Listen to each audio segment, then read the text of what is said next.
Mia always felt an inexplicable shiver throughout her body whenever she entered Tessa's house. For years, she had been dating Randy, the son of this formidable woman, but she never managed to find common ground with her.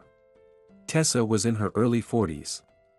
She had given birth to Randy early, from a man she did not love, a man her conservative parents had forced her to marry when she was still very young. At that time, Pierce seemed like a suitable match: good salary, solid house, reliable relatives. Who could have known that he would start beating his young wife as soon as he drank? And Pierce drank often and heavily. He didn't care that there was a small child in the house, that Tessa was almost half his size, and his parents and sister turned a blind eye to everything. When Randy turned 5, his father died. He was returning from yet another drinking binge, fell into a ravine, and broke his neck. The incident seemed accidental to everyone, but some accused the widowed Tessa. Rumors spread that the woman, tired of constant beatings and humiliation, had found someone in a neighboring town, paid them generously, and staged it as an accident. No one knew for sure if this was true or not, but since then, people looked at Tessa with suspicion. After her husband's death, Tessa, who was just 24 at the time, just like Mia now, got down to business. She understood that she couldn't raise her son alone in the village. She used everything she inherited from Pierce: several hectares of agricultural land, a large orchard, a beekeeping farm, and many wooden structures built by his father. Tessa proved to be resourceful. She skillfully used her charm to get help from local men for free. Many hoped for the widow's favor, wishing to marry her. However, marriage was not in Tessa's plans. All she needed was to raise her son. It was the late 90s. The village of Birchwood was in decline, many had left, but even from this Tessa managed to benefit. She bought several abandoned houses cheaply. Her relatives scolded her for spending her earnings foolishly, but Tessa just laughed. She had money. She leased part of the land to farmers. Tessa's farm grew and developed. In just a few years, she managed to make a good capital, which she profitably invested in livestock and honey production. The neighbors envied her. After all, some young woman had started making a lot of money in their village. Many didn't like this approach, but Tessa provided jobs for all the locals. Therefore, no one dared to voice their thoughts openly.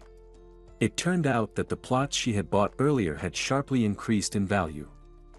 The village was not far from the city, so people looking to escape the urban hustle started moving there. Mansions and cottages quickly changed the landscape of Birchwood. When the far shore was completely built up, there were those who wanted to buy land in the old part of the village. This is where Tessa had the last laugh. She managed to sell her plots for millions. There was a lot of land, almost all along the river, in a picturesque spot, and not far from the road. After this, people started saying that the woman couldn't have known about such luck in advance, she must have used witchcraft. Rumors spread that Tessa deliberately got people drunk to acquire their property for a pittance and then sold it at a profit. But none of the rumors had any basis in reality. Despite her youth, Tessa was smart, had a knack for business, and always planned ahead. She also didn't drink and only interacted with neighbors for business matters. This might have alienated most of the locals against her. Over time, Tessa became one of the wealthiest women in the area. She even managed to buy a couple of city apartments. Randy grew up, and his mother took his future very seriously. When he finished school, she immediately arranged for his admission to a city university. The boy was bright, and despite his mother's efforts, he got into an agricultural academy with a scholarship. Tessa dreamed that her son would follow in her footsteps and go into business. She saved money diligently to provide Randy with a startup capital for his future. However, Randy had other ideas. From a young age, he was madly in love with animals, so his choice of future profession was a no-brainer. He decided to become a veterinarian. "What's the big deal, Mom?" he asked, puzzled. "What do you mean, what's the big deal?" His mother raised her eyebrows. "Why do you need these animals? You can't make money off them. All you think about is money, Randy retorted, offended. What's the point of it? To multiply it. I'm ready to give you my entire business so that you won't lack anything. You'll have your own family sooner or later. How will you support them on a veterinarian's salary? Money, money, money. Randy sighed. Just think about it. Imagine all your cows die from an unknown disease or stop producing milk. What will you do first? Calculate the losses or solve the problem with these cows? I don't even know, Tessa pondered. Probably go to the vet. Exactly. Randy's eyes sparkled. To the vet. Because only he can really help you. So, Mom, you can insist all you want that the main thing in life is to create a successful business and make money. But I'll still prefer a different path. I'm not cut out for this, you know that. But working with animals, that's my passion. Besides, I don't plan to stay in the city after finishing my studies. I'll come back here. Our village is developing. Many livestock farms have appeared. This is largely thanks to you. People look at you and try to achieve something too. I don't know. Maybe you're right, son, Tessa conceded.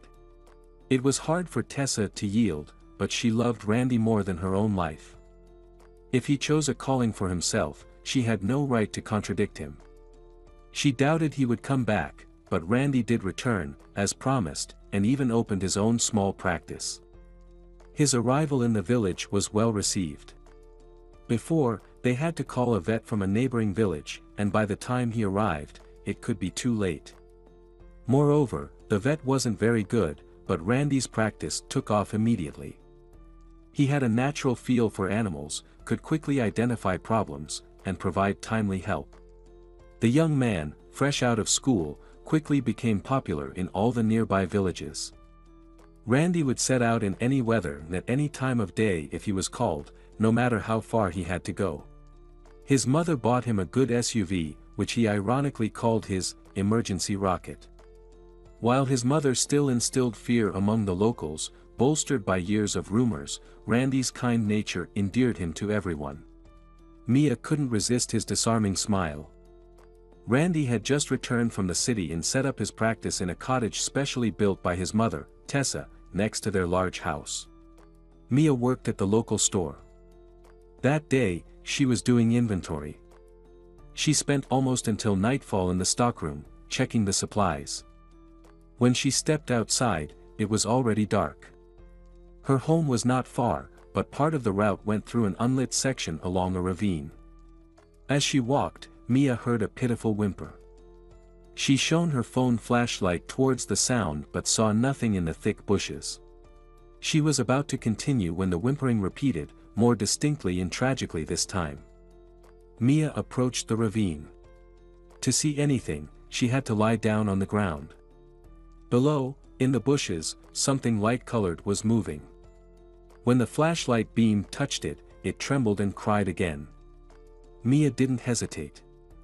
The determined girl carefully climbed down, scratching her hands on the branches. Only the locals knew about the steps cut into the clay soil. Mia descended them. When she reached the bottom, she headed towards the sound of the distressed creature. Parting the bushes, she shone her flashlight and saw a small light-colored dog. It appeared its back legs were injured. Poor thing. Mia said gently, extending her hand to the dog. How did you get here? I don't know how to help you. Tears welled up in her eyes. Since childhood, she couldn't pass by the weak and defenseless. But she also knew that an injured animal could be dangerous. Then Mia remembered hearing recently about a new veterinarian in the village. They said it was Tessa's son. Mia knew Randy but not very well. They had been friendly in childhood, but his strict mother had severely limited his interactions with peers, and he had been away for the past 5 years for college. Well, he seems to have finished his studies, she smiled to herself. Well, I don't think he'll refuse to help an old friend. With these thoughts, Mia headed to his house, leaving the dog in the ravine. She couldn't have managed to pull it out on her own. It was nearing 11 o'clock. Showing up at Tessa's house at that hour wasn't the best idea, but Mia couldn't just leave the animal. When she reached her destination, she stood at the gate, peering into the windows. Lights were still on in several rooms. Then Mia noticed that there was light in the neighboring cottage too. This was the place Randy planned to work, though Mia didn't know that. Gathering her courage, she opened the gate. She walked into the yard and, following her intuition, headed to the cottage. She knocked. After a few seconds, the door opened. Randy stood on the threshold. "Randy, hi." Mia greeted. "You probably don't remember me." "Mia, is that you?" He looked at her in surprise. "You recognized me," she was astonished. "Well, there's no time to chat. There's a problem. I heard you're a vet now. What's wrong?" Randy asked, immediately alert. "There's a dog in the ravine, injured. It looks like it was hit by a car. I went down there, but I can't pull it out on my own. Then I remembered you were back and decided to ask for help." "A dog, you say? Big?" "No," Mia frowned, "I'm not sure, really. It's in the bushes, but probably medium-sized, light-colored." "That must be Rocky," the vet said, worried. "He runs around without a leash. Looks like he got hit. Let's go quickly, show me where. I'll just grab something to carry him." Randy went inside. While Mia waited on the porch, she took in the large house.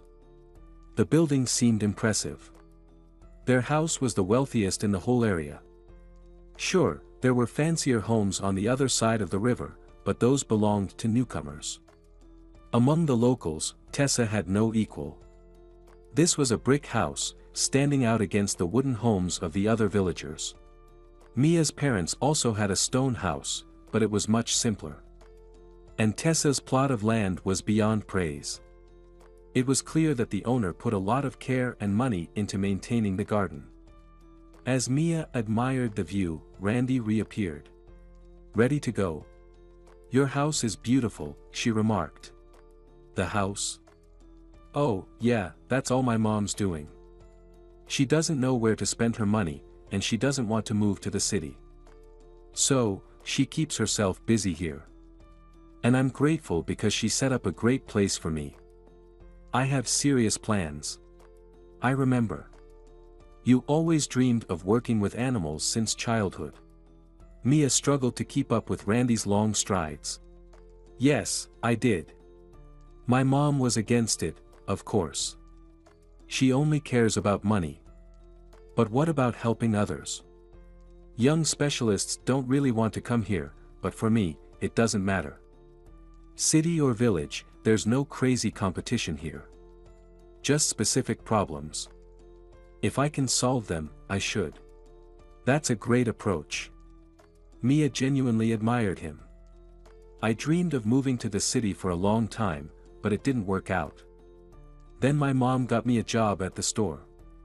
So, I've been working at the cashier for 3 years now. But I'm studying psychology remotely, saving up money. That's a good pursuit too. But a psychologist in a village isn't a highly demanded profession. Which is a shame because many people here need that kind of help. Maybe fewer people would drink and beat their wives. But I don't plan to stay here forever. Once I finish my studies, I'll try to find a job in the city." "Stop. We're here. This is the ravine," said Mia. "Yeah, I remember it. I once fell here and almost broke my arm. There's a path with steps. I already climbed down today. It doesn't seem slippery. Turn on your flashlight and follow me," Randy suggested. They began descending slowly, surrounded by absolute silence. Mia wasn't even sure if the dog was still there. Once they successfully reached the bottom, the young people headed towards the bushes. Mia lit up the thicket. When Randy parted the branches where Mia had indicated, they saw the white dog. Its ears were pressed tightly against its head, and its large brown eyes were wide with fear. The dog bared its teeth and growled softly. Rocky. Randy said gently, extending his hand with the palm facing up. I knew it was you. How did you end up here? The dog made an attempt to wag its tail. Rocky was a small Laika, about 8 years old. He lived a few houses away from theirs. His owner used to go hunting often, but the man passed away, and the dog was left with his widow. The elderly woman didn't really need the dog, and Rocky refused to stay on a chain, preferring to roam the area. It seemed that this time, Rocky had been hit by a car and had slid into the ravine. Randy gently reached out and started petting his head. The scene was so touching that Mia felt tears welling up in her eyes. Hang in there, buddy, Randy murmured, we'll get you out of here. You're coming home with me, and we'll see what's up with those legs. As if agreeing, Rocky made a grumbling noise in response. Mia laughed. Look, he's talking back to you. Of course, Randy nodded, continuing to soothe the dog. They can't talk, but they understand everything just as well as we do. Help me out, lay this down on the ground, and I'll lift him out. With that, Randy stepped into the bushes. Mia quickly did as he asked. In a moment, Randy was carrying the dog in his arms. He gently placed the compliant Rocky on the spread-out cloth and quickly fastened the straps. It turned out to be some kind of special carrier. Slinging it over his shoulder, Randy looked around. We probably can't climb back up the way we came. Do you know if there's another way up? I think there was, Mia began to recall, but it's probably overgrown by now. Let's try to find it. Turn on your flashlight, I'll turn mine on too. We'll figure it out. They began feeling their way through the thick underbrush. Mia vaguely remembered where the path used to be, but it was too difficult to see in the dark. Eventually, they managed to reach the road that cut through the field. They realized they had wandered quite far from where they had descended. Yeah, Randy surveyed the area, it's a long way. Are you tired? I can walk you to the turn, and then I need to get Rocky home to treat him. I'm not in a hurry. You might need some help. I can go with you. It's not a big deal if I'm a couple of hours late. I was planning to spend half the night doing inventory at the store anyway, and I have the day off tomorrow. As you wish. I won't turn down an extra pair of hands. Are you okay with blood? I might need to operate. Don't make me laugh. Mia smiled. How can you live in a village and be afraid of blood? My parents have a lot of livestock. Alright, let's hurry then. They walked quickly along the dark path. The village lights were close, but the field seemed endless. Finally, the first house came into view. Seeing it gave them a burst of confidence, and Mia and Randy found a second wind, covering the remaining distance much faster despite the uphill climb. Mom's already asleep, Randy noted, looking at the dark windows. Then let's try not to make any noise, Mia nodded, following Randy through the gate. 2 weeks had passed since they found Rocky in the ravine. Randy had successfully operated on the dog, and the happy canine was now living with him. Despite Mia informing the dog's owner, Mrs. Flagler, about the incident the next day, she hadn't shown any interest in Rocky's fate. Looks like Rocky is going to stay with me, Randy said, shaking his head as he watched the dog peacefully snoozing in the grass. Do you think so? Mia was surprised. Although Mrs. Flagler didn't seem thrilled when I told her about the accident. She doesn't need him. Think about it. When her husband was alive, he used Rocky for hunting. But why would she need such a dog? He doesn't guard the yard. True, Mia pondered, how much longer does he need to be bandaged? I took off the cast yesterday. Luckily, the other leg wasn't broken, it's almost healed now. I think a couple more days, and I'll remove the bandages. You were amazing, Randy suddenly recalled, that night, when we first brought Rocky back. Not every girl has the nerves to watch an operation and assist too. I'm surprised myself, Mia blushed, I never thought I could do it. I guess something clicked in my head during a crisis. Have you ever thought about becoming a nurse? I think you'd be great at it. I'm not sure, Mia reflected. Honestly, I never considered it. That's a huge responsibility. Are you afraid of responsibility? Randy asked seriously. You seem like a serious person. I was even afraid to approach you as a kid. Why? Mia raised her eyebrows. She did remember that Randy had often kept his distance, rarely joining in games if she was around. I don't know, Randy shrugged. Some girls are like that. They're beautiful and smart, and you're scared to approach them because you might look foolish.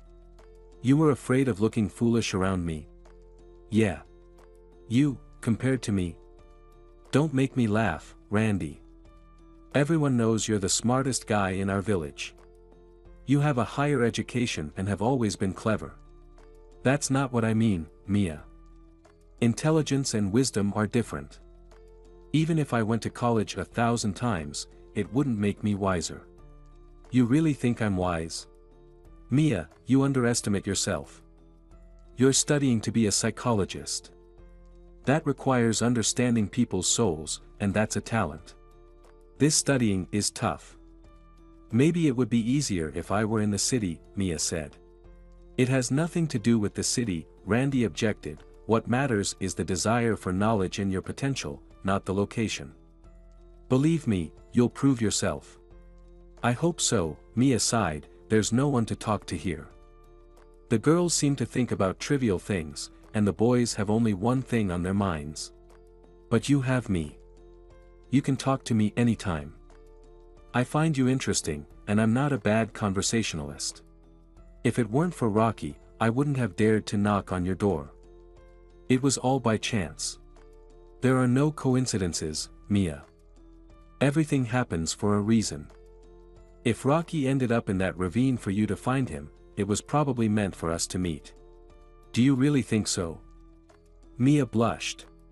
She realized she had feelings for him. The way he spoke to her touched something in her soul, making her heart flutter. I always say what I mean. What's the point in lying? After these words, Randy looked at Mia in a way that made her blush even more. She really liked Randy. Over the past 2 weeks, she had grown attached to him. They met every day, went for walks, and she helped him with his patients. It never crossed her mind that her feelings might be reciprocated. Mia, Randy broke the silence. How about we go to the lake tonight? What's there? Mia realized how silly her question sounded as soon as she asked it. What do you mean? Randy seemed surprised. We can go swimming. I have no plans for the evening. All right, Mia agreed, but not too late. I have to get up early for work tomorrow. Then let's meet at 7. I'll come by to pick you up. The evening was calm, the heat had subsided, but it was still warm. The setting sun cast its rays, reflecting off the water and painting everything in golden pink hues. It's beautiful here, Mia said. They didn't feel like swimming, so they decided to just lie on the shore. That's right. The sunsets here are something else. I've never seen a sky like this anywhere else. Are you hungry? I brought some sausages. We can grill them over a fire. I wouldn't say no, Mia laughed. Food is sacred. I love to eat. You wouldn't know it by looking at you, Randy remarked, glancing at her slender figure. All right, I'll go get some dry branches. You prepare the spot, and we'll get it done quickly. Mia dug a small pit in the sand, and Randy piled it with dry branches. The flames quickly caught the wood, and cheerful sparks danced in the air. They skewered the sausages on thin sticks. The sausages cooked quickly, and Mia kept laughing while chewing on the charred treats. The evening flew by, and the first stars appeared in the sky as dusk settled around them. It's probably time to go, Mia said reluctantly, poking the dying embers with a stick. She wished she could sit by the lake with Randy forever, talking about everything and nothing, without worrying about home, the next day, or everyday concerns and problems. Yeah, it's time, Randy sighed. He didn't want to leave either. He liked Mia. It had been a long time since he felt so at ease with someone. They both felt a certain tension. In the silence, only the chirping of crickets could be heard. Suddenly, Randy leaned in and kissed Mia. At first, she pulled back slightly, but then she responded to the kiss. Mia and Randy started dating, but Tessa wasn't very pleased. It wasn't that she disapproved of Mia, her family was well respected in the village. Before Tessa got married, she had been friends with Mia's mother, though that friendship had faded over time. They still spoke when they saw each other, but the interactions lacked warmth. The fact that her beloved son was now dating her former friend's daughter unsettled Tessa. She couldn't come to terms with being second in Randy's life, but she tried not to openly show her disapproval. Mia often visited Randy's home, but she felt uncomfortable under Tessa's watchful gaze. She preferred staying in Randy's cottage, helping him with his work. One day, she arrived at Randy's place, but he wasn't home. He had been called out urgently to a neighboring village. Tessa opened the door. "Come in, Mia, come in," Tessa said with feigned friendliness. "If Randy isn't here, I'll come back later," Mia tried to resist. "What's the matter?" Tessa asked in surprise. "Are you afraid of me like everyone else? Why would I be afraid of you?" Mia laughed, though it was the truth. "I don't know," Randy's mother looked away. "Why won't you come in? We might soon be family. It's time to get used to each other." Mia had no choice but to accept the invitation. She walked in cautiously, feeling a slight tremor as she still felt uneasy in Tessa's presence. "Sit down, dear, let's have some tea," Tessa offered. Mia sensed there was more to this seemingly innocent offer, but it was too late to decline. The women sat at the round table, where a large teapot and various treats were already laid out. "Help yourself, dear," Tessa offered Mia some jam. "I made it myself. It's my specialty. Randy loves it." "Thank you," Mia blushed but tried the jam. It was indeed delicious. By the time Tessa poured her a third cup of tea, the conversation had naturally flowed. They chatted about everyday matters and gossiped about neighbors. "You're a good girl, Mia," Tessa said. "Interesting, not foolish, and not one for gossip. I see why Randy likes you. You're quite a beauty, too." "Oh, come on," Mia waved her hand dismissively. "I'm just an ordinary girl. My son wouldn't pay attention to just an ordinary girl. He's special. When he chooses, he picks the best." Though the compliment flattered Mia, she felt Tessa's words were comparing her to an object. "Have you thought about marriage yet?" "What marriage, Tessa?" Mia exclaimed, surprised. "We've only been seeing each other for a short time. It's too early to think about that." "It's never too early," Tessa protested. "I'm not saying you should get married today, but it's good to plan these things early." "We haven't discussed it with Randy," Mia replied. Tessa squinted and stared intently at Mia. She hadn't planned on a wedding, that was for sure, but she brought it up to gauge the seriousness of the girl's intentions. What irritated her most was that Mia seemed perfectly flawless. There was nothing to criticize about her, nothing to tarnish her image in Randy's eyes. Tessa had already ascertained that Mia had an impeccable reputation. She didn't respond to advances from local admirers, took her work seriously, didn't behave provocatively, and everything at home seemed smooth. Tessa often found herself debating with herself, trying to understand why she felt so opposed to her son's choice. But she couldn't come up with any logical arguments. However, with each passing day, Tessa's dislike for Mia only grew. She even caught herself thinking she'd like to poison her guest's tea. "Tessa, I think I should go," Mia said hesitantly, sensing the negativity emanating from the woman. "Why the rush? You could have waited for Randy. He seems to be delayed, and I don't want to burden you. There's still work to do at home, I need to help my mother." "Well, if it's about work, I won't detain you. But don't be shy, come in, we had a nice chat. You and Randy are always at his office, I don't even know what to think."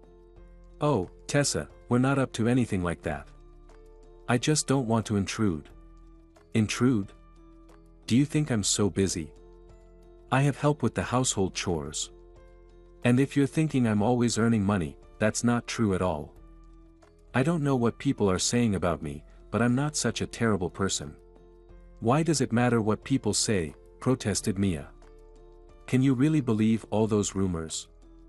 Especially that Randy was raised by a terrible woman. Well, that's good to hear. I'm glad you're not as gullible as the others. But rumors? Of course, not all of them are groundless. But since my youth, I've been used to earning. You understand that where there's money, there's headache. I did everything I could for Randy.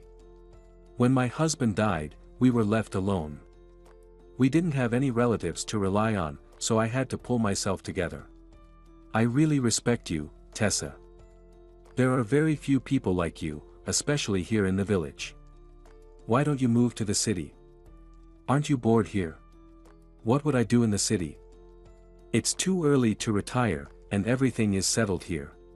Don't you want to get married again?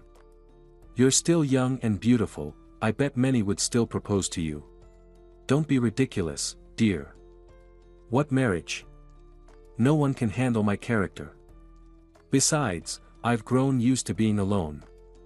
It's you young ones who think only about love. For me, it's important just to make it through tomorrow. Don't think like that, Tessa. Mia sighed and stood up from the table. Love can come at any moment, even when you least expect it. Thank you for the treat. Please tell Randy I stopped by. Of course, I'll tell him. When Mia left the house, she immediately felt a sense of relief. She couldn't understand why she felt so out of place in the company of this seemingly friendly woman. Tessa hadn't shown any aggression, on the contrary, she had tried to be hospitable to Mia. But subconsciously, Mia felt that Randy's mother didn't quite like her. Quickly reaching her own home, Mia found her mother waiting on the porch. Shiri wore her usual smile. You're home early today, she remarked cunningly at her daughter. Did you have a fight with Randy? Oh, Mom, why would you say that? Randy wasn't home, he left for work. Is that so? Then it's even stranger. Where were you for 2 hours then? I was having tea with Tessa, Mia said. It's impossible for Tessa to let anyone into her house. She can't stand people. I understand you and Randy have love, but it's one thing with him to come, and quite another for you to be there alone. I was surprised myself when she invited me. I felt uncomfortable being near that woman. Listen to my advice, daughter, stay away from her. No one knows what Tessa is up to. She's a dangerous person, if necessary, she won't hesitate to strike. But you used to be friends. Yes, Tessa was still a teenager back then.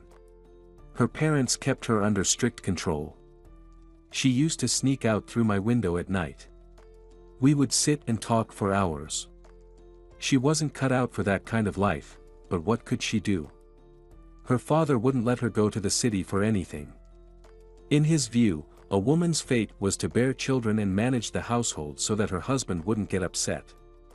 He didn't value his wife at all, but she had gotten used to it over the years. And then there was their daughter, not a delicate flower, but with her own views and a strong character. She dreamed of escaping to the city. There was a guy who courted her, but her parents were against it. And then they forcibly married her off to Pierce. How could they marry such a free-spirited and talented girl off to a miser and a misogynist who drank? Sure, he made good money, but was that really important? She was just 19 at the time.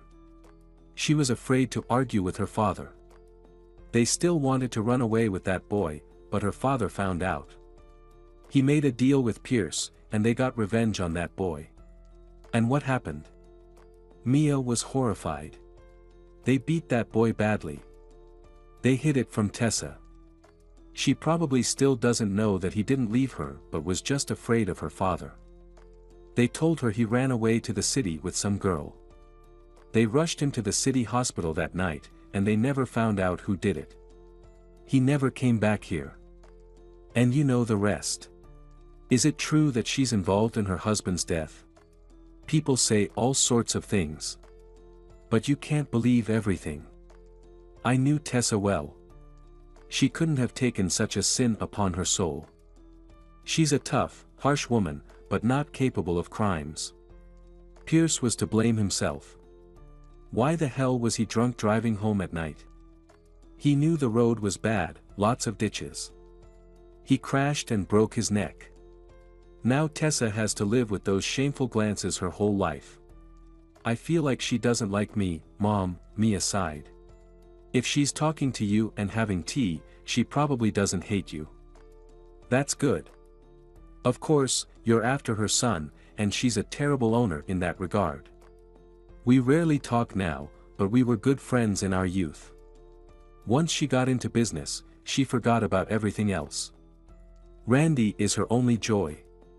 If I were in her place, I'd probably react the same way. How long have you two been together? A couple of months. She just needs time to get used to it. But don't get too close to her. This woman can easily gain your trust, but once she finds a reason, she'll make your life miserable. She asked me today about the wedding. What wedding? Her mother was surprised. She asked when Randy and I are getting married. I explained that it's too early to think about that. She looked at me so strangely. You can understand her. She's testing you. Probably seeing how serious your intentions are with her son. Just know, don't joke around with her. Randy will stand up for you, of course, but for now, proceed with caution. Okay, Mom, Mia smiled. Winter was harsh. Randy was swamped with work, not all the animals endured the frosts well. So many frostbite cases today. The guy wearily sat down at the table, and what's interesting is that people come to me too. Mr. Dempsey froze his hands. I treated them in the morning, and I'm not even a doctor. A doctor. Mia laughed. When will this cold spell end? I could barely make it to you today. I told you to stay home, my car won't even start, and here you are, not sparing yourself, Randy said wearily. Not for a minute can I be without you, Mia said softly, embracing him by the shoulders. Well, at least Tessa didn't see me at the window, or she would have definitely scolded me. Don't mind my mom. We've been together for 6 months, and she still hasn't gotten used to it, Mia said. Randy, tell me, why doesn't she like me? Mia asked. Who can understand someone else's mind? She doesn't dislike you, she's just keeping her distance. I know her well. She'll get used to it. Once we have our own family, she won't have any authority over me. That's what she's afraid of. And really, what does it matter how she feels about you? The important thing is that I love you, and you love me. Let's get married and get our own place. I'll just work here, Randy replied. Our own place? Where will we get the money for that? I really don't want to borrow from Tessa, Mia sighed. We won't borrow anything from my mom. I have some savings, not a lot, but... Randy trailed off. We could live with my parents, Mia suggested. No way. Mom wouldn't forgive us for that. Alright, I'll think of something. We still have time, Randy reassured her. Time? Mia sounded wary.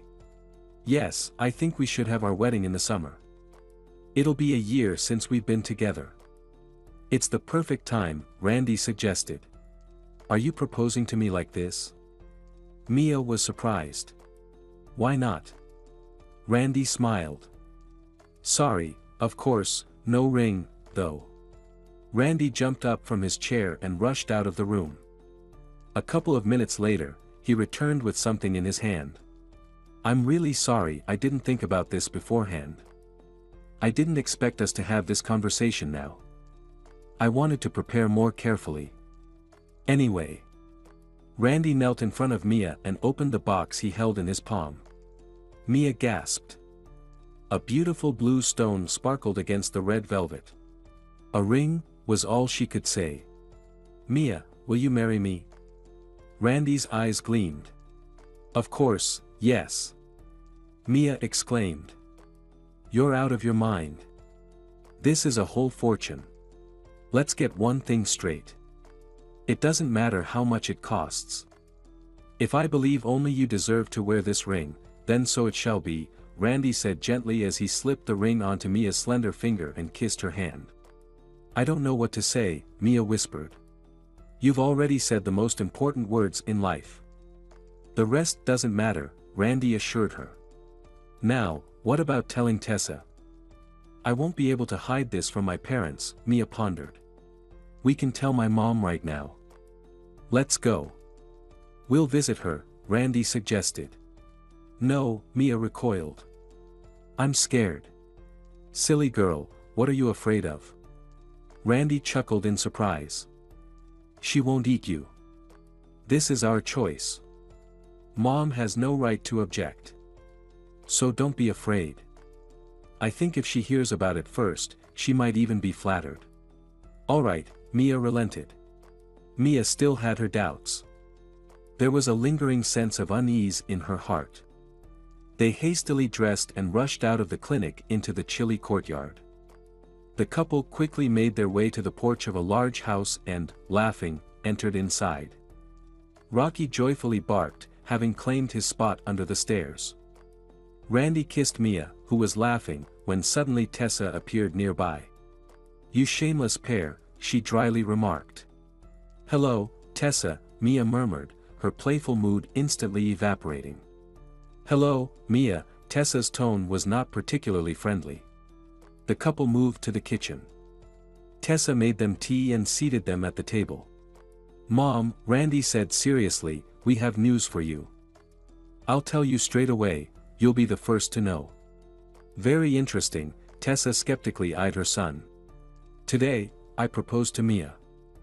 We're thinking of having our wedding in the summer. There was an awkward pause. Tessa seemed taken aback. Hearing such news was the last thing she wanted. In the silence, the dog's panting could be heard from somewhere behind the door, as if sensing that something important was happening in the house and desperately trying to get inside. Well, Tessa said, I wish you happiness. Mom, aren't you happy? Randy asked. Mia wished she could disappear through the floor rather than hear what her future mother-in-law would say. Of course, I am happy, dear, Tessa replied, it's just that don't you think you're rushing things? Less than a year together, and already getting married. From what I remember, you were asking Mia about the wedding back in the fall. What's changed? Back then, we had just started dating. Besides, I'm an adult now. It's time for me to start a family. Don't you want to spoil your grandchildren? And what does Mia think? Tessa asked, looking intently at the girl. Mia hesitated. She agreed, Mom, Randy answered for her. I'm not asking you right now. I already figured out she agreed. You wouldn't have come here otherwise. So, Mia. Tessa pressed on. I really want to be a worthy wife for your son, Mia said softly. I see, Tessa nodded. Alright, do as you see fit. Summer is still far away, anything could happen. We'll talk more about it closer to the date. Mia sat in stunned silence. The woman's words scared her. Did she seriously think they wouldn't last until summer? How dare she doubt our feelings?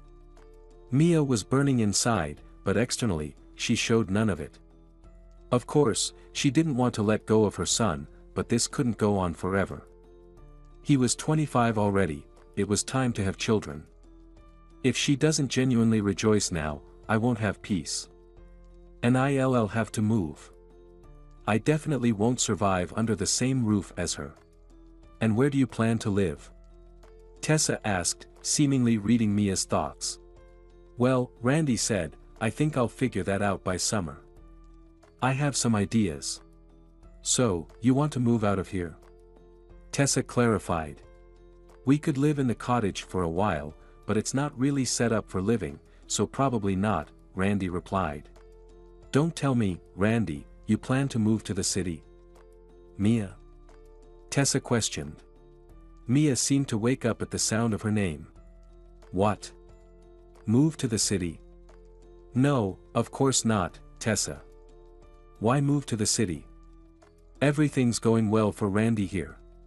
For Randy, yes. What about you? As far as I know, you're studying to be a psychologist. What will you do with that education in the village? It's clear that eventually, you'll want to work in your field. I still need to finish my studies. I have 2 more years left. And you yourself said we should wait until summer.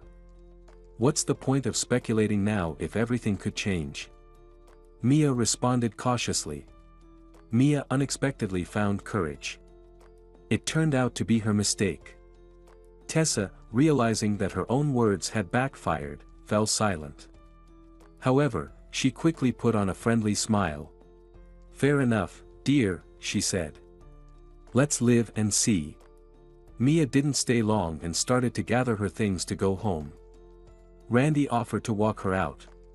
Oh, Mia, he shook his head, you handled Mom quite skillfully.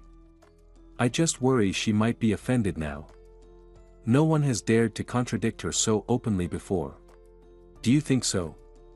Mia was scared. I really didn't mean any harm. She herself said everything should be decided according to circumstances. I just confirmed her words. Yeah, but in what manner? You made her look short-sighted. You've proven to me once again that I didn't make a mistake in choosing you. I couldn't help but fall in love with such a brave girl. Randy, what do we do now? Why are you afraid? You know, nobody has ever stood up to my mom. She's used to everyone around her agreeing with her. But you did well, speaking your mind. Trust me, even though she might get mad, she'll respect that kind of character. Tessa was categorically unhappy with the situation. After waiting for her son to return, she called him for a conversation. Randy, she began. I still think you're rushing things. I'm sorry, but I have to voice my opinion. Mom, I'm an adult now, I've already made up my mind. It doesn't matter what you say. Mia is my conscious choice. I can be myself with this girl. I love her, understand? Love. What do you know about it? You've been busy with your studies all the time. Of course, a pretty girl appears on the horizon and suddenly it's love. You haven't seen much of life yet. You'll have hundreds more like her. Can you really marry the first one that comes along? Mom, Randy's expression became serious. Mia isn't just the first one. I want her to be my wife. And what do you know about love to talk like this? They married you off to a man you hated and who beat you. And yes, he might be my father, but I barely remember him. I'm glad he's no longer in our lives. Instead of finding your own happiness, you're just making money. There's already nowhere left to put it, and you still can't stop. I'm thinking about your future. No, I can think about my own future now. You've already done too much for me. You've paved the way for me in life, for which I'm very grateful. But from here on out, let me handle it myself. I don't need your money. I'll manage to earn my own. It might not be much, but it'll be enough to support a family. But I still think Mia isn't right for you. Why do you say that? Randy looked surprised. What's wrong with her? Just think about it. You're a promising, educated, handsome guy. You could find someone much better. And what about her, just a country girl? Well, aren't I a country boy too? Isn't that right? Besides, Mia is also studying. Psychologists are in demand nowadays. Where will she work here with her diploma? Treating alcoholics? Or teaching cows to converse? Don't make me laugh. Obviously, she'll leave for the city at the first opportunity and take you with her. What's wrong with that? Or are you afraid I won't come here anymore, and all your efforts will go to waste? That's not true. I love you, I'll never abandon you. You should have left this farm a long time ago and moved closer to civilization. Why don't you find yourself a man? You're an interesting, strong, smart woman. You're not easy to find. But here you are, monopolizing power here. Sometimes you need to think about yourself, not just profits. You don't understand, Randy. Tessa tried to defend herself, but her son's words stung deeply. What don't I understand? Why do you prefer to stay here? I don't understand, you're right. We only have one life, and we shouldn't spend it like you do. Randy. That's it, Mom, I don't want to discuss this anymore. I'm marrying Mia. Whether you like it or not. With that, Randy slammed the door and left for his clinic. Tessa sat there for a long time, unable to move. Not only had Mia dared to contradict her, but now Randy was asserting his independence. To find a man. If only he understood that I've put my whole life into his future, and he acts so recklessly. No, there won't be a wedding, she reasoned aloud. Tessa wasn't used to just sitting idly, but right now she couldn't even get up from her chair. Gradually, a plan formed in her mind. Hello, Malcolm, Tessa said into the phone. I need to talk to you about something very important. Could we meet? That would be great. Yes, I'll come over. I was actually planning to head into town soon for some business. I'll call you when I'm there. Goodbye. That's settled, she muttered to herself. Malcolm was an old business partner of Tessa's. Back in the late 90s, he helped her with real estate deals. Since then, she often consulted him on buying and selling properties. He used to be a former gangster who controlled almost all construction business in town.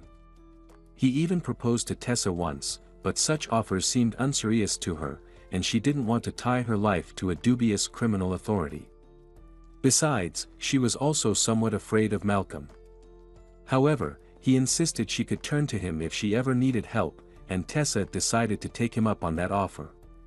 3 days later, she was in the city. Malcolm arranged to meet her at a restaurant. For the occasion, Tessa dressed to impress, wearing an elegant pantsuit, high-heeled boots, and a striking light-colored fur coat. In this attire, Tessa looked nothing like a rural resident. She drove a nice SUV, almost as good as Randy's, but white, giving off the impression of a successful businesswoman. When Malcolm saw her, he was visibly impressed. He gallantly helped her to the table and even kissed her hand. He was an old man in his 70s, but he looked well preserved. Gold-rimmed glasses adorned his stern face, along with an elegant gray beard. Tessa, my dear, he began, you look dazzling. Once again, I'll propose you become my wife. I know I'm old, but I can still offer you a lot. Malcolm, Tessa chuckled, it's very flattering, but I must decline once again. Please don't take it personally. I'm not planning to get married at all. I have my business, my son. Speaking of whom, I wanted to talk to you about him. I like how you get straight to the point. That's why I love you. If only all women were like that, Malcolm replied. It would be chaos, Tessa said, don't get too excited, Malcolm. I'm not an easy woman. My character is such that even someone like you would find it challenging. Understood, he held up his hands as if surrendering, but before we get down to business, let's order. They have delicious trout here. I highly recommend it. Excellent, Tessa smiled, looking over the menu. They placed their order, and as soon as the waiter left, Tessa got down to her question. Malcolm, you know I have a son, right? Randy, I believe, he nodded. Exactly. And right now, he's gotten himself into a difficult situation. Legal trouble? Malcolm asked. No, thank goodness. He's a very decent young man with high moral standards. He works as a veterinarian, loves animals. Try as I might to involve him in the business, he's not interested. But the problem is something else. He's planning to get married. Malcolm raised an eyebrow, wrinkles forming at the corners of his eyes. He struggled to suppress a smile. Married? Yes, the situation is quite complicated. Don't tell me, Tessa frowned, from the outside, it may sound silly, but you see, I don't like his girlfriend. And he does. Malcolm inquired. This fool has convinced himself he loves her. But it's just laughable. They've only been dating for 6 months, already in love. She's just stringing him along because she knows he's well off. It's all a game to her. Tessa wouldn't agree with the last remark herself. She knew Mia's family too well to assume their daughter was after inheritance. But this argument could have the desired effect on Malcolm. Or maybe it's simpler than that, Malcolm suddenly suggested. Maybe you, dear Tessa, just don't want to share your son with some outsider. Nonsense, Tessa waved off. He's a grown man, he can decide for himself.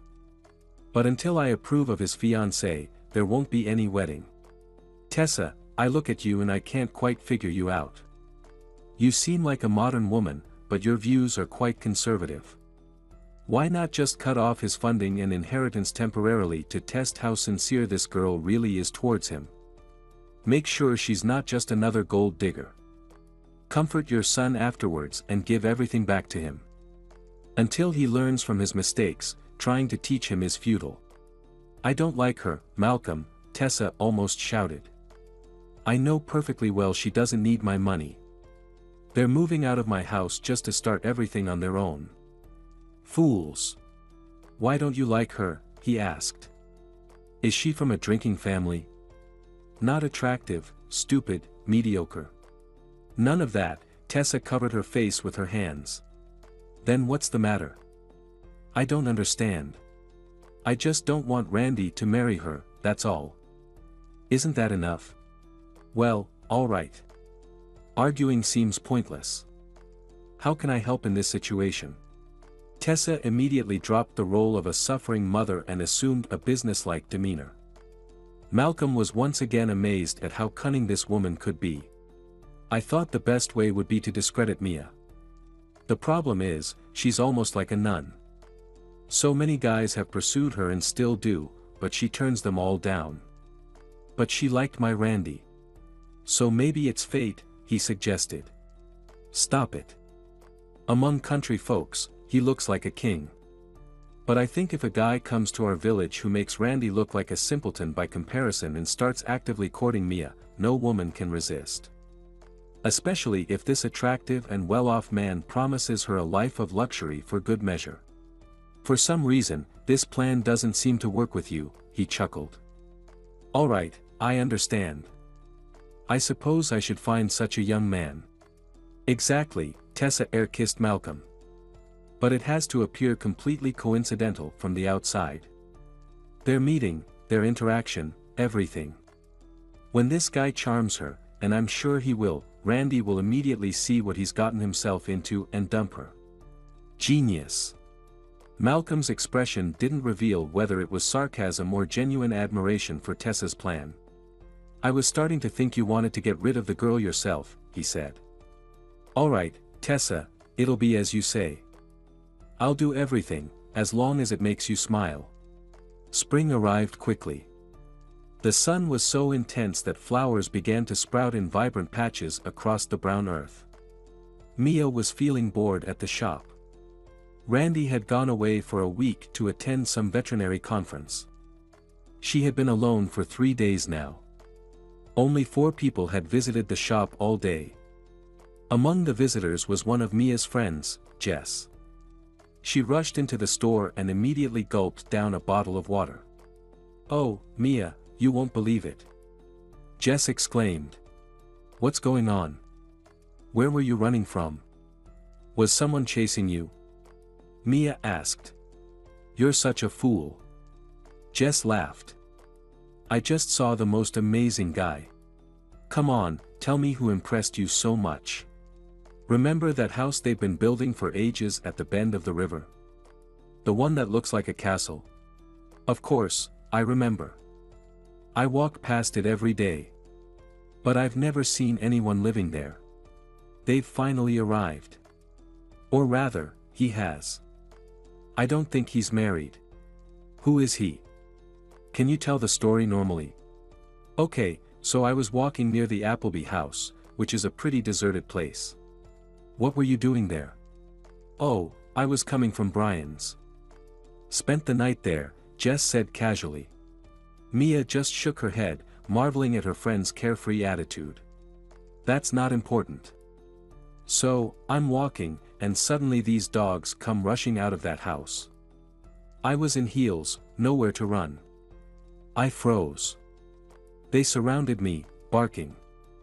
I closed my eyes, thinking my time had come. And then he appeared. Jess's eyes widened so much that Mia worried they might pop out. He started honking his horn. At first, I didn't understand what was happening. I flinched, and then I saw this cool SUV with the driver honking. The dogs backed off but didn't leave. Then he jumped out of the car in this amazing suit, perfectly groomed, holding a bat. He started chasing the dogs away, got all dusty, stepped right into the mud with his fancy leather shoes, and said to me, "My lady, please, step into the carriage." He actually said that. Mia was astonished. That's exactly what he said. I couldn't believe my ears, but I quickly got into the car. We sat there, catching our breath. The adrenaline was unreal. And then what? While we were sitting, he told me he was going to live here now. Built the house for himself. I didn't ask if he was alone or with family, but I didn't see a ring on his finger. Judging by his looks, he's probably single. He's such a dreamboat. He drove me home. Nice. Mia laughed. So, are you already planning to marry him? Why not? I want to be happy too. Brian is too fickle. At that moment, the shop door swung open. Jess turned to look and then quickly looked away, making some signals to Mia. Are you okay? Mia asked, concerned. Jess, what's wrong? It's him. Jess whispered, shrinking down.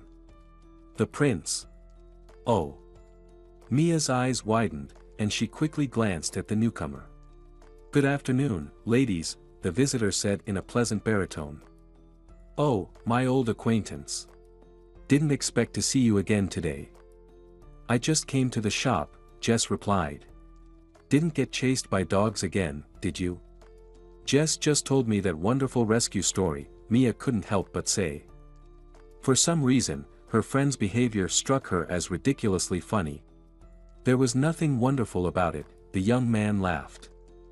I just did what any man would do when seeing a lady in distress. Oh, I have to run, need to pick up my sister from kindergarten. Totally forgot. Goodbye, said Jess and hurried out. Mia watched her go. Your friend? The stranger asked. Yes, Mia nodded.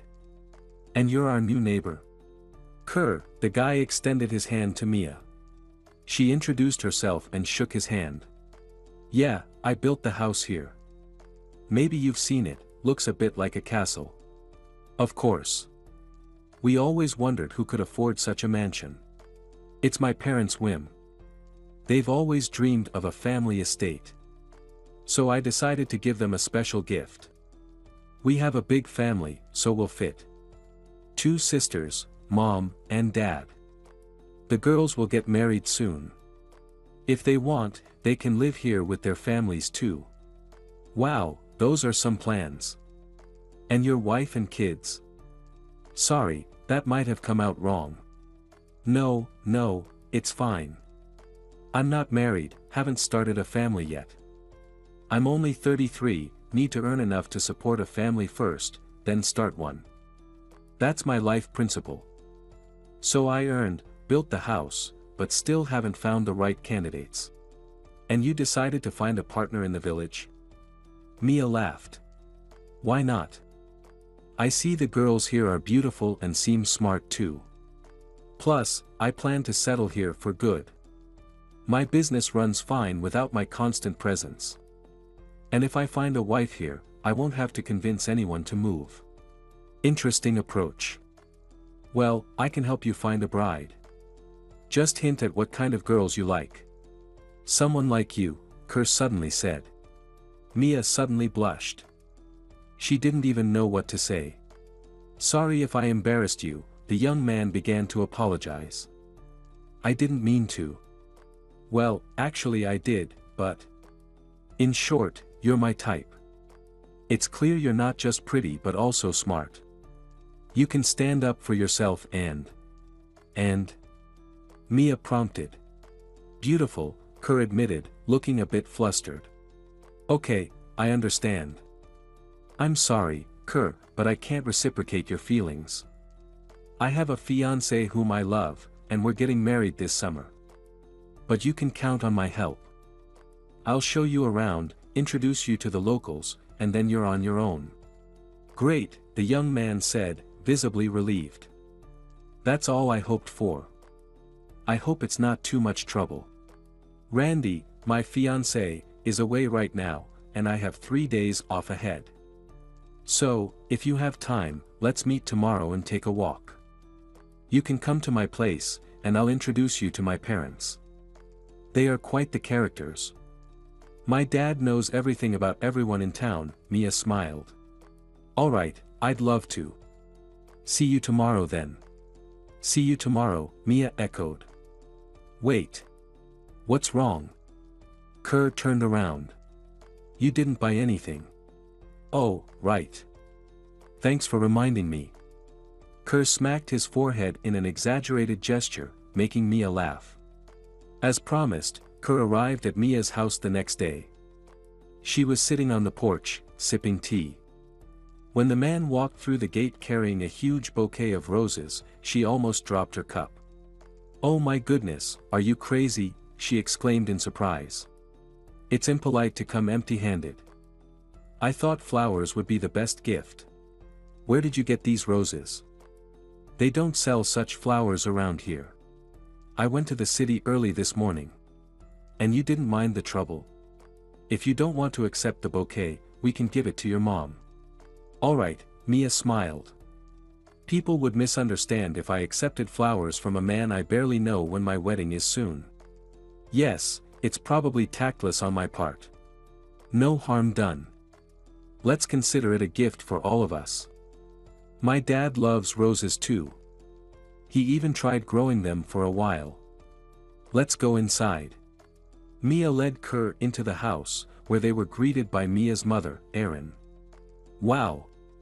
Erin exclaimed, admiring the luxurious bouquet. These are for you, Kerr smiled and handed the flowers to the hostess. My name is Kerr. Erin, the woman introduced herself. My husband is at work and won't be back until the afternoon. If you can come by later, we'd love to have you. Of course. I have no plans today. Mia promised to show me around. We can take a walk and then come back.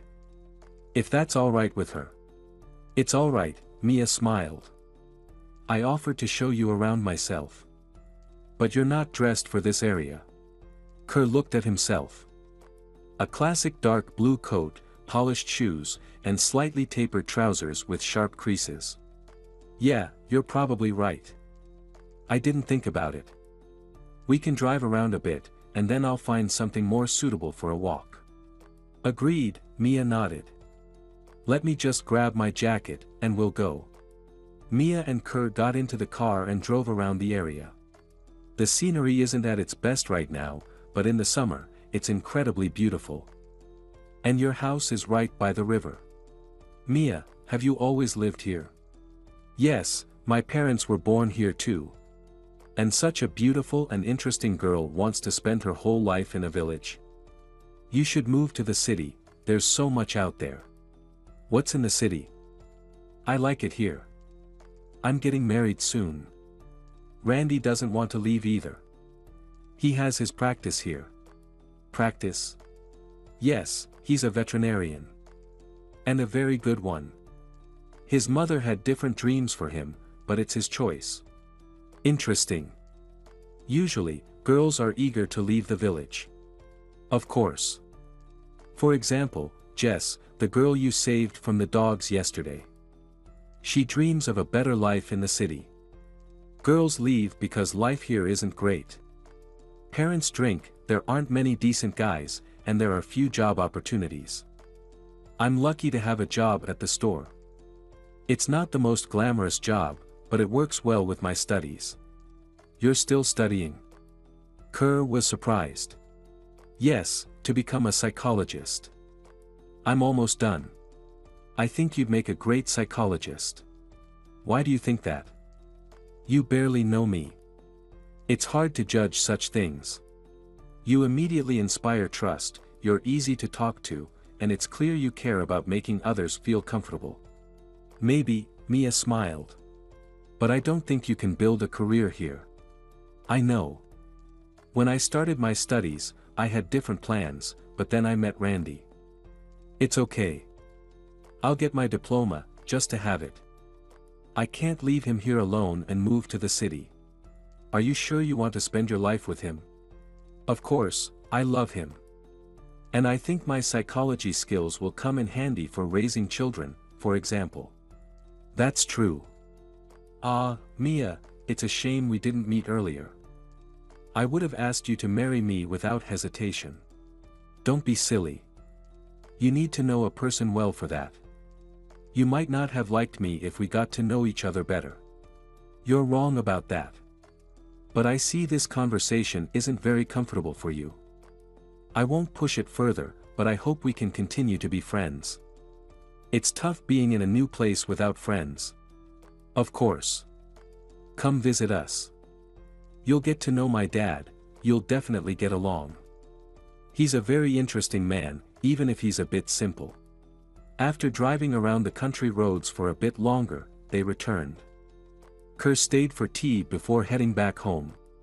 The next day, he came by again. This time, he invited Mia for a tour of his house. I don't want this to look like I'm bragging, Kerr said, glancing away, but here's my house. It took a lot of effort to build. I hope it can become the family home my parents dreamed of. It's beautiful. Mia exclaimed as she stepped inside. It must have cost a fortune to build something like this. Not a small amount, I'll admit. But my father and I have a construction business in the city, so it didn't cost as much as it would for an average person. So, you're not an average person. Some might say that, but I don't see myself that way. I was raised strictly and wasn't spoiled. Don't think I'm some rich guy. It's just the trappings of a successful life. I would have been happy to buy a regular house here and live comfortably. But status demands certain things. I imagine girls must be flocking to you. Have you really not found anyone worthy among them? Mia and Kerr wandered through the spacious rooms of the enormous house. You said it right, worthy. There are very few of those these days. They all chase money, cars, and mansions. I want a wife who loves me for who I am and for our future children. I'm ready to provide everything for my family, but not in exchange for fake feelings. Even here, women chase after money. I'm not rushing into marriage. I won't marry until I find the right girl. You might stay single forever that way. Maybe. But what can I do? You're not interested in me, but I'd marry you right now. Mia laughed. She liked this strange guy. It was clear he was showing her some attention, but it was subtle and respectful. He didn't seem to expect anything and respected her commitment to her principles. Kerr, your house is just amazing.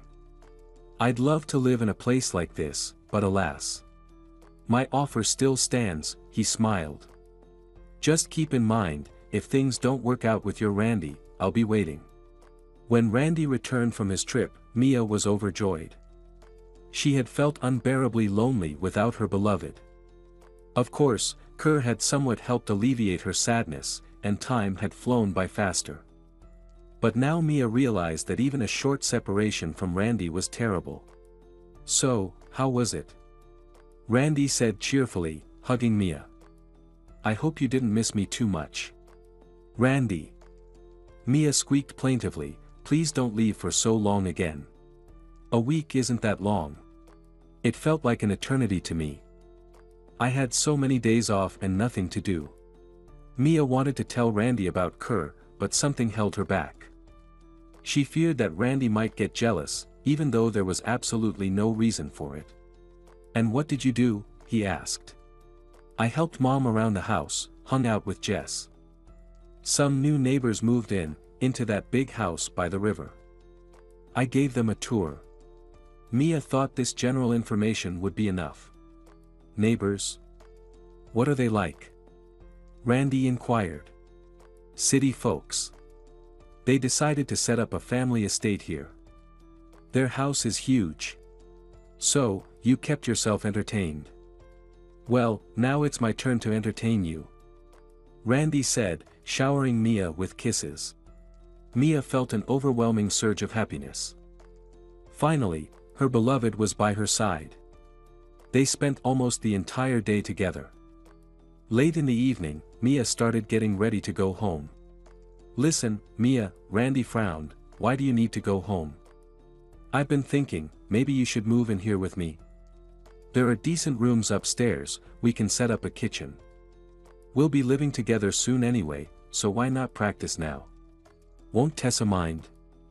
Mia asked. Are you really worried about that? We won't be living in the main house. You might run into her a couple of times, but she needs to get used to it too. By the way, I found a couple of options for our future home. Really? Yes. We'll have to do some serious renovations, but the houses are sturdy and have good plots. The best part is, they're being sold for a reasonable price. I have enough savings for the purchase. That's great. Mia said excitedly. Randy, don't think I need a palace. I'm ready to live anywhere with you. If you want, I'll stay tonight. I'll just call Mom and let her know not to wait for me. From that day on, Mia moved into Randy's cottage. Naturally, Tessa wasn't too thrilled about it. What annoyed her even more was that Mia didn't respond to Kerr's advances. Tessa had spoken with Kerr and was impressed by him. Few girls could resist such a charming and well-off man. Apparently, Mia was truly in love with Randy, but even this didn't deter Tessa. She only needed to wait, so she asked Kerr to remain persistent and keep trying to win Mia over by any means. Mia occasionally met with Kerr when Randy was working, and she had a day off. She found him interesting but couldn't bring herself to tell her fiancé that she was spending time with another man, even if it was harmless. Randy would never understand such behavior. Mia thought it would be best to introduce the guys, but the right moment never came. She sometimes visited Kerr at his house. Randy had no idea. Mia saw nothing wrong with her actions, but it was still hard for her to confess to Randy that she had made a male friend. By early June, Mia already felt like the mistress of Randy's house. The wedding was scheduled for mid-August. Both were eagerly awaiting the event. Everything changed after one incident. Mia found out she was pregnant. Randy. Mia walked into her fiancé's study while he was filling out some paperwork. I need to tell you something. Seeing the concern on Mia's face, Randy immediately put the papers aside. What is it, honey? What's wrong? I don't even know how to start. Well, Randy, you're going to be a father soon. Are you serious? Randy jumped up from his desk. This is the best news ever, Mia. He lifted her in his arms and began spinning her around the room. They both laughed, and Mia even cried a little from happiness. She had been a bit scared to share such news with her beloved, but now all her fears disappeared. When did you find out? Randy gently put her down. A couple of days ago, but I couldn't bring myself to talk about it. We need to celebrate this right away. Have you told anyone else? Of course not. How could I tell anyone before you? I don't even know if we should tell anyone before the wedding. Why not? Randy was surprised. Mia, we live in the 21st century. We've been together for a long time. There's nothing wrong with our child being conceived in love. Your mom will probably freak out. She won't. I think the birth of her grandchild will finally calm her down. She loves kids. She loves you. She's not so fond of me. And there's no guarantee she'll like our child. That's nonsense. To prove you're wrong, let's go tell her right now. Maybe we shouldn't, Mia tried to resist. I have a bad feeling about this. That's just your hormones talking. Trust me, I'm a doctor. Alright, let's try, Mia agreed reluctantly. She realized there was no point in trying to hide the pregnancy. It was clear that Randy was going to tell everyone he could, as he was eager to share his joy. Mia and Randy went to see Tessa after lunch. The woman was typing something on her laptop. I didn't expect you, she greeted them without looking up. You could have at least warned me, I didn't even prepare lunch. It's okay, Mom. We've already eaten. Alright. Mom, Randy began slyly, we have some news for you. Deja vu. What is it this time? The wedding is still 2 months away, isn't it? Mia, you tell her, Randy turned to Mia. No, Randy, she looked at him pleadingly. Okay, coward. Mom, we want to tell you that very soon you'll be a grandmother. Tessa froze. She thought she had misheard. What? She squinted, a grandmother. Yes, Mom, you heard right, Randy rushed to hug his mother, you can't imagine how happy I am. I can't imagine, Tessa said, well, congratulations. She gave Mia a hard look. The girl was blushing. Mia, you don't seem very happy, Tessa addressed her. I am happy, Mia replied. As she had feared, her worst suspicions were confirmed. Tessa took the news very negatively. We should celebrate such a wonderful event. Tessa suddenly suggested, a faint smile appearing on her face. See, Mia, you were worried for nothing. Look how happy Mom is. The women exchanged glances. One held undisguised contempt, the other real fear.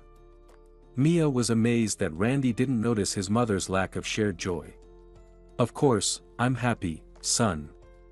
Children are a great blessing. Everything will be different for you now. But don't worry, I'll help. Randy left for work on an urgent call. Mia was bustling around the kitchen when Tessa quietly entered the house. Mia felt her scrutinizing gaze and turned around. Oh, Tessa, you startled me. People get scared when they have something to hide, Tessa remarked casually. What are you talking about? Mia didn't understand. Listen to me, girl. If you think you've won, you're greatly mistaken. Do you think I don't know who this baby is from? What? Of course, it's Randy's. Whose else could it be? You're trying to convince everyone. Well done, you've been quite successful. But you won't fool me. If you were hoping to keep your relationship with Kerr a secret, I'm sorry to inform you, you failed. With Kerr. Mia's insides went cold. With Kerr. Don't pretend you don't understand anything. Do you think no one notices anything? You've been seeing this man regularly for a couple of months now. Almost a year in a relationship with my son and no pregnancy. But as soon as a rich and charming man appeared, suddenly you're pregnant. How could you think such a thing? Mia said in horror, Kerr is just a friend. There's no such thing as friendship between a man and a woman. Any interaction leads to the bedroom or nowhere. Unless it strictly concerns business. And you became friends too quickly. Don't you think? What's wrong with that? You can ask my parents yourself. They get along well with Kerr too. There you go, introducing him to your parents already. But I'm curious, what does Randy think about your friendship? Mia looked down. Only now did she realize the mistake she made by not telling Randy anything about Kerr. This woman had cornered her. She could distort any information now as she pleased. But Randy will believe me. He loves me, Mia thought, this is just a misunderstanding. He knows exactly what his mother is capable of. He must take my side in this. Keep in mind, dear, Tessa sat down, you won't get my son. I will tell him everything. And believe me, he won't tolerate this. Tessa, you've made all this up, Mia's eyes welled up with tears, her voice nearly shouting. I never even thought about betraying Randy. I love him. It's too late. Admit you were wrong and pack your things. I won't tolerate you in my house anymore. I thought you were a decent girl, welcomed you into my family, but you turned out to be a scoundrel. Thank goodness you didn't manage to get married. Don't think you can impose your child on my son. Get out, so I never have to see you again. Go to that cur. I'm sure he'll be happy to have you." Mia was stunned. Hot tears streamed down her cheeks. She didn't know what to do. Everything Tessa had said was a lie. But now Mia understood that this woman was capable of anything to ruin her life. "Are you deaf?" Tessa asked firmly, getting up from her chair. "You have 1 hour. After that time, you will leave here forever and never bother my son again. If you don't, it's on you. I won't stop at anything. I don't need such a stain on my reputation." With these words, Tessa left the kitchen and went. Mia was completely shattered. She needed to wait for Randy and explain everything to him. She dialed his number, but he didn't answer. Randy was expected back only by evening, and Tessa had given her an hour to pack. Mia didn't want to escalate the conflict further. Instead of packing, she simply left, hoping to resolve the misunderstanding with Randy when he returned. "Mom!" Randy rushed into the house. "Do you know where Mia is? I came back, and she's gone. It's late. Son, come in. Sit down, I need to tell you something," Tessa said calmly. "What's going on?" Randy was worried. "You see, Mia left. She won't be coming back. And I advise you to forget about her as soon as possible." "What nonsense are you talking about? What do you mean, she left? Where did she go? To her parents?" Randy asked, bewildered. "I'm afraid not to her parents," sighed Tessa. "Then where?" Randy was utterly confused. "Explain properly what's going on." "She left," Tessa waved her hand vaguely. "She confessed everything to me." "Confessed? I don't understand anything. The child isn't yours, son." "What?" Randy clenched his fists. "What are you even talking about? What do you mean, not mine? Oh, you don't know yet. I'm sorry. Our girl was skillfully hiding that she was seeing another man. She thought she could keep it under wraps in the village, but rumors spread like wildfire. You didn't want to notice anything, blinded by your love. Mom, stop talking nonsense. What rumors? Do you know who moved into the house by the shore?" Tessa asked. "Yeah, Mia mentioned it, some big family. She even met them." "Well, she didn't lie about that. She met him, not the family. It's a wealthy handsome guy. He's been courting her for the past couple of months. That's what happened while you were away at your conference. He showers her with attention, takes her out around town, buys her flowers. And you, fool, didn't see any of it. Now she's pregnant with his child. You lived with her all this time and nothing. But suddenly, bam, she's pregnant. Mom, I don't believe you. These are just your malicious fantasies. I know you never really liked Mia, but this is going too far. Ask her about this cur. Hear what she has to say. How else can you explain that she didn't even mention him to you? My advice to you, forget about this girl. There will be other women, more worthy and decent. No way. I'm not letting this go like this."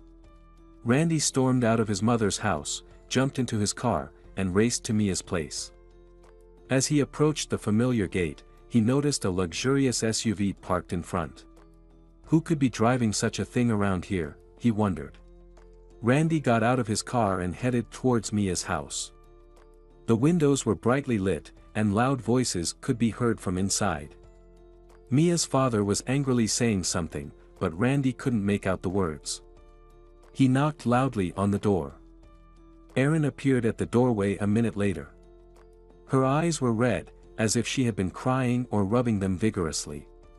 "Randy," she exclaimed joyfully, "finally. Come in quickly." Aaron, what's going on? Mom said so many terrible things about Mia. Where is she? I need to talk to her, Randy said urgently. Randy walked into the room and saw Mia sitting on the couch. Her face was red, tears still wet on her cheeks, but it wasn't that which shocked Randy, ready to rush to her. Sitting next to Mia was a young man, holding her hand tightly. The stranger was well-dressed and handsome. Randy immediately understood that this was the person his mother had talked about. So, is it true? Randy began, boiling with anger. I thought Mom was making up lies again. Turns out, this time she was right. Randy. Mia jumped up from the couch, freeing her hand. You've got it all wrong. I'm wrong. Right in front of me, you've been portrayed as such a deceitful person. Without believing it, I rush here and see this scene. And you, I suppose, are Kerr. I won't shake your hand, sorry. You didn't even bother to explain everything to me, and here you are, jumping into his arms right away.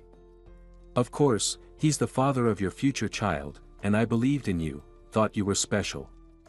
Apparently, Mom had her reasons for how she treated you. I don't want to know you anymore. Randy, Mia shouted, but it was too late. For a whole week, Mia didn't leave the house. More than anything, she wanted to see Randy, but he didn't answer her calls. She was afraid to go to his house. Seeing her daughter suffer so much, Erin tried her best to help her. Sweetheart, you should at least eat something, she gently said, entering Mia's room. Mia lay on the bed, staring at the ceiling. I'm not hungry, Mom. Thanks. How can you not be hungry? You haven't eaten anything for days. This isn't right. And in general, enough lying around. We need to fix this situation urgently. How do we fix it, Mom? Can't you see how Tessa portrayed me? Now it's impossible to prove anything to Randy. And this Kerr, why did he even come here? If not for him, I could have explained everything properly. And now Randy is convinced that everything is just as Tessa told him. But it's not true, honey, her mother stroked her head. The most important thing is that we both know it. And you still need to talk to Randy no matter what. He loves you, so he'll listen. He doesn't love me, Mia cried. Put yourself in his shoes. If you heard all this, anyone would doubt. I'm such a fool. Why didn't I tell him everything earlier? It's all my fault that everything turned out like this. Don't blame yourself, Erin comforted her. Let me talk to Randy myself, explain the truth. It's pointless. He won't believe anyone now.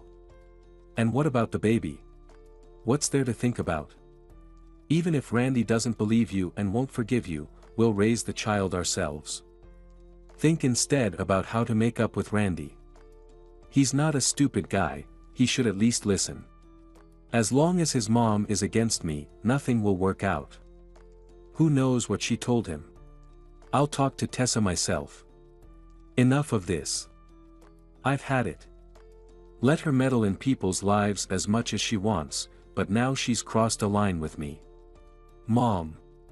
I'll handle this myself. You should get ready to go to Randy. Randy was sitting in his office after just finishing an operation on a goat. The animal was recovering from anesthesia in the adjacent room, so Randy had to monitor it closely. There was a quiet knock on the door. Come in. Randy called out, opening the door cautiously. Mia entered the room. Hello, Randy, she said softly. You. Randy's eyes flashed. I told you I'm not interested in hearing anything. You've made your choice. It's not up to me now to decide your future. I didn't want to come. Mom made me. She said you're smart enough to at least hear my side before making a decision. Because what you know now is only part of the picture. Randy stared at her for a long moment. Mia looked small and on the verge of tears. Randy's heart clenched, he loved Mia. Even the hurt she had caused, the betrayal, the deceit, couldn't destroy the deep feelings he had for her. Fine, he nodded. I'll listen, but then you leave right after. Go ahead. You can sit if you want. Mia awkwardly took a seat and sighed deeply. I'm deeply sorry, Randy, but what happened wasn't what it seemed. I met Kerr when you were away. I had nothing to do and this guy just arrived in the village, knowing no one. I offered to help him settle in. You know it's easier when you have friends around. He met my parents too. You can ask them. When he visited us, he mostly talked with my dad. I wasn't even around. Yes, I showed him around the area, visited him a few times. But there was nothing more to it. I told him straight away I have a fiancé whom I love. He tried to flirt with me, but I shut it down immediately, you understand? Okay, Randy nodded. But why didn't you tell me anything about this? I was foolish. At first, I was just scared of how you might react, and then it just seemed awkward to bring it up. I got tangled up in my thoughts, never imagining it would lead to all this. And when Tessa came to me and said all that, I was completely lost. She just kicked me out and told me never to come back. I wanted to wait for you and explain everything, but she gave me an ultimatum. I went home, and then Kerr happened to stop by. He was visiting my dad. But I told them everything, and then you showed up. You know the rest. There was never anything between me and Kerr, never, I swear on anything you want. I know it's hard to believe, especially after how your mom twisted everything. But please, just believe me. I love you more than life itself. I never even thought about anyone else. You know me. What can I do to make you believe me? My mother kicked you out. Yes. I wanted to wait for you and explain everything, but she gave me an hour to pack and threatened me. I left home, and Kerr happened to come by. He was visiting my dad.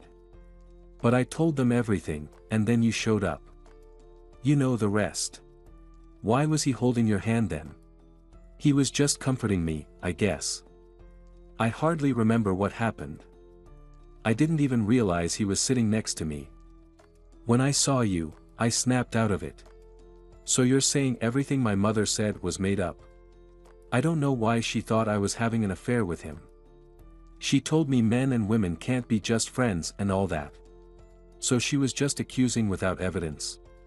Yes, just her assumptions. Rumors, she says, spread around the village. That's what got her interested. But what rumors? Sure, they saw us together a couple of times, but we didn't do anything. He hung out with Jess too, but for some reason, no one said anything about that. He's a sociable guy. Now everyone knows. But you did visit him. I did, Mia nodded. I won't lie, but we just talked. Nothing more, you know. It's hard to find company with similar interests around here. And he's interesting, educated, knows a lot. Alright, Randy sighed. Let's say I believe you. What's next? What do you mean? Mia looked surprised. Next, it's as it was. We're having a child, Randy. You can order any test to confirm paternity, anything you want. If you don't want to marry me, I won't insist. But I love you. That's all I wanted to say. And now, I think I'll go. Mia headed for the door, tears streaming down her cheeks. She didn't want Randy to see them. Wait. Randy jumped up from his desk. Don't go. He embraced Mia tightly. I love you too. And I believe you. I need some time to process all of this. If you want, go home now, and I'll try to talk to my mother. I can't just let things stay as they are. Even if we get married, she won't give you any peace. I'll walk you out now so the whole damn village sees that we're above these rumors, and we'll sort things out tomorrow. Alright? Mia nodded. After Randy saw her off, he entered his parents' house. Tessa was nowhere to be seen. Where did she disappear to? He muttered aloud. Mom. No answer came. Randy headed upstairs to his mother's room. The door was slightly ajar. Inside, he could hear Tessa's voice. She was talking on the phone. Of course. I don't even know how to thank Malcolm. No, seriously, it all turned out even better than I expected. He didn't even have to do much. She played herself. Randy's now convinced the child isn't his, doesn't even want to look at her. So, thanks again. I knew I could count on you. Aha. Definitely, we'll meet. Goodbye. She hung up. Through the cracked door, Randy saw the glow on her face. She was literally beaming with joy. Now he understood everything. He fully believed Mia's words, but now another problem had arisen. Randy decisively entered the room, catching his mother off guard. Explain yourself, please, he said firmly. Son. Tessa responded fearfully. When did you come in? I didn't hear you. Of course, you didn't hear. You were engrossed in a conversation with someone named Malcolm. Mom, have you completely lost your mind? You've misunderstood everything, Randy. No, right now I understand everything perfectly. And I feel awful realizing I almost became another one of your victims. Apologize to Mia immediately. I demand it, or forget that you have a son. Randy, his mother's voice quivered, this was all for your sake. I haven't done anything wrong. Mom, I've always admired you, but this is despicable. How could you stoop so low? If you don't like Mia, that's your right, but you can't choose for me. How do you not understand that? I love this woman. You fool. Tessa was no longer holding back her tears. I don't care who you choose. I'm just afraid of losing you because besides you, I have no one. I spent so many years raising you, and now some girl comes along and in less than a year takes you away from me. Mom, this is how life goes. You can't do anything about it. And why do you assume I'll abandon you? We're not going anywhere, and you'll soon have a grandchild. Why are you planning to move out then? Is this house too small? What kind of house are you planning to buy? I saw documents for that house of yours. And you're digging through my papers too. Have you no shame? What's it like living with you? You suffocate everyone, even me. Mia will go crazy here. You'll be making everyone do what you want. Isn't that true? Not true. I'll do anything for you, dear. If you want, I'll change. People don't change with the snap of a finger, especially not to please someone else. You have to come to terms with this yourself. Until you accept Mia and me as we are, there's no talk of a future together. Do you understand that? It's time for you to step out of your shell and start living authentically. He left the room. Tessa slumped onto the bed, covered her face with her hands, and burst into tears. It's unknown how long she sat there like that, but a persistent ringing pulled her out of her trance. Someone was insistently pressing the doorbell. Tessa didn't want to see anyone, especially in her current state, but somehow, she didn't care. She slowly made her way downstairs. Unlocking the door, she was surprised to find Aaron standing there. Aaron? She exclaimed in surprise. Hello, Tessa. Aaron smiled warmly. I decided to drop by for a visit. May I come in? Of course. Come in, Tessa sniffed. Are you feeling unwell? You look terrible. Haven't seen you look this way since we were 20. And then Tessa broke down. She cried with such intensity that she couldn't even stand. She sank to the ground, covering her face and shaking. Aaron was taken aback. She hadn't expected to see her former friend in such a state. This woman had always been proud, unapproachable, radiating immense inner strength. Yet here was Aaron, facing a disheveled, hysterical girl, just like she was before marriage, suffering from her parents' lack of understanding. Tessa, what's wrong? Aaron sat down beside her and embraced her. Let's go inside. I'm such a fool, Erin. Tessa sobbed. I know that already. Come on, get up. Erin helped her to her feet and led her inside. She immediately went to the kitchen and made tea. Here, drink this. When someone's in such a low state, a hot drink can help. Tessa took a sip from the cup and sighed deeply. Now, tell me what happened, Erin demanded. Erin, I've done something terrible. I nearly ruined your daughter's life, and now Randy. It was me who arranged for them to split up. Can you believe it, me? And Tessa told her friend everything she had done. Erin could only shake her head. Tell me, did Mia do anything wrong to you? Nothing. It's all my pride and fear. I was so afraid Randy would leave me for good that I was willing to do anything. I've invested so much in him. After Pierce's death, it was hard, and living with him was tough too, but I found the strength to stand on my own 2 feet. Then there were these rumors. Do you think I don't know what people say behind my back? I wanted to rise above it all, and I did. But now, what was it all for if I'm left alone? But you understood that sooner or later you'd have to let the boy go. Why were you so foolish? I don't recognize you anymore. I've changed a lot, Erin. We haven't spoken in so many years. I didn't even notice how I turned into a monster. You're not a monster at all. Right now, I see a sad girl who cornered herself. Why are you still alone? You could have married long ago and stopped torturing yourself. It's easy for you to say. You're lucky with marriage. Your husband is a wonderful man. Everything is perfect for you. There's no one like that left in our village. Why are you so attached to this village? You could have moved to the city long ago, you have the money. You even have apartments, as far as I know. Leave the boy alone already, start your own life. Do you think it's that simple? I loved only once, and it didn't work out, and then I don't even want to remember. I don't trust men. Sam betrayed me back then, ran off, traded me for a city girl. I still can't forgive him. So you don't know?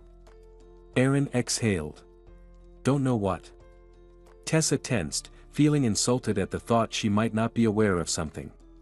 Sam didn't actually run away back then. We had already stopped talking to each other by then, and I didn't want to remind you again, seeing how much you were suffering. Your father and Pierce beat him badly before your escape. They took him to the city for emergency surgery. Your father scared him so much he never came back here. And no one could prove anything. He even tried to visit once, but they wouldn't let him see you. You're lying right now. Tell me you're lying. No, Tessa, it's the plain truth. I thought you knew everything, but how could they? Scoundrels. Tessa started hysterically again. Tessa. There's no one left to blame now. Think about what to do next. Erin, I still love Sam. That's why I didn't let anyone else close. Do you know what kind of men have pursued me, even now? But I don't need anyone. Love, you say? Maybe try to find him. It's easier now. You remember everything about him. Of course, I remember every day. But I'm sure he doesn't need me. You can tell me anything, but I believe that love is once and forever, and mutual. If you say you still remember and love him, then he probably does too. Come on, you have nothing to lose. I'll help you find him if he's still alive. I don't even know. Tessa, come on, pull yourself together, go wash up, and I'll try to look him up on social media in the meantime. When Tessa came out of the shower, Erin already had a whole list ready of Sam Jordan's, sorted by birthdate. Well, take a look. Maybe you'll recognize someone. Tessa's trembling fingers slid across the phone screen. She closed several pages immediately before opening the right one. Erin understood instantly that her friend had found him. Her gaze froze, fixed on the screen. Her fingers stiffened, gripping the phone tightly. Erin, she whispered, I found him. It's him. Definitely him. Are you sure? His eyes are unmistakable, like lakes.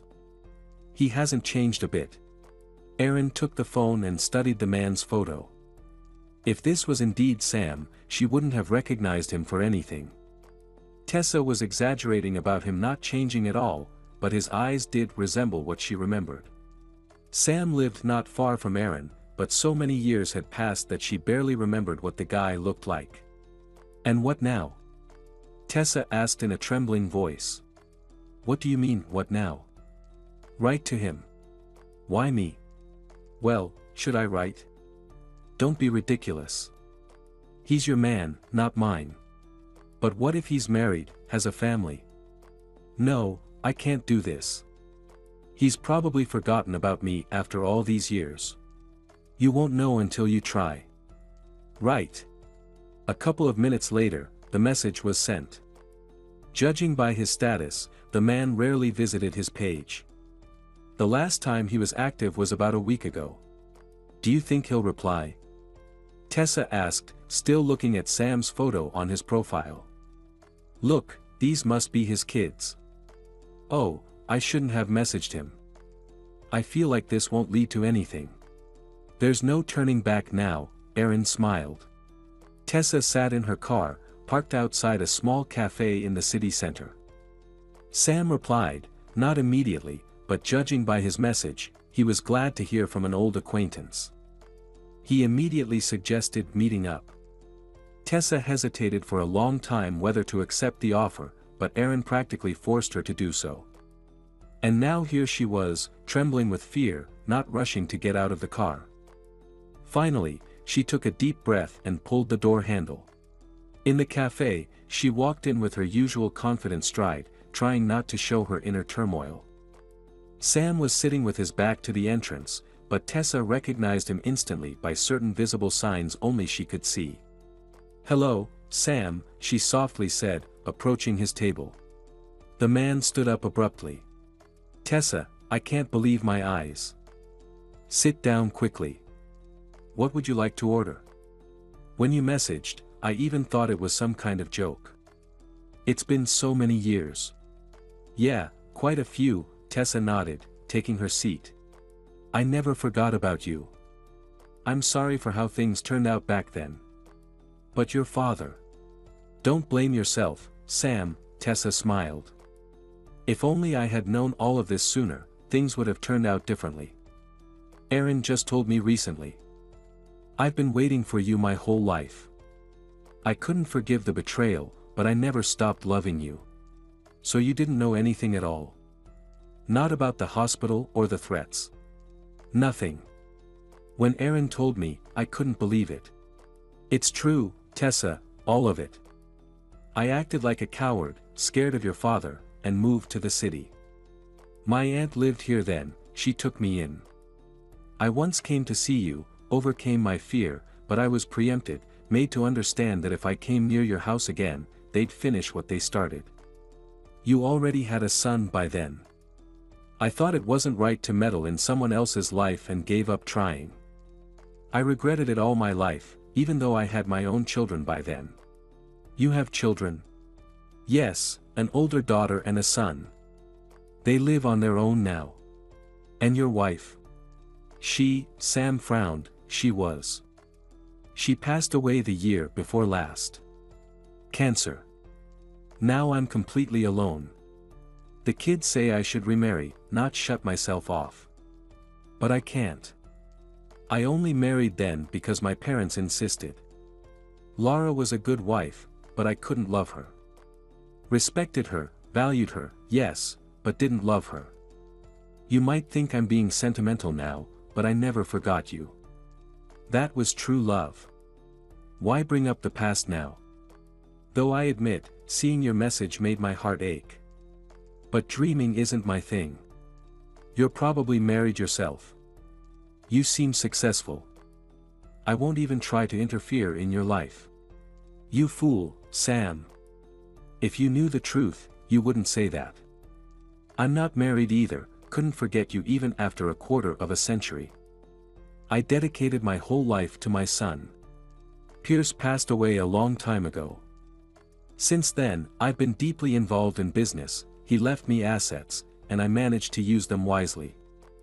I devoted myself entirely to my son. Men courted me, but none were needed. I still live in the village.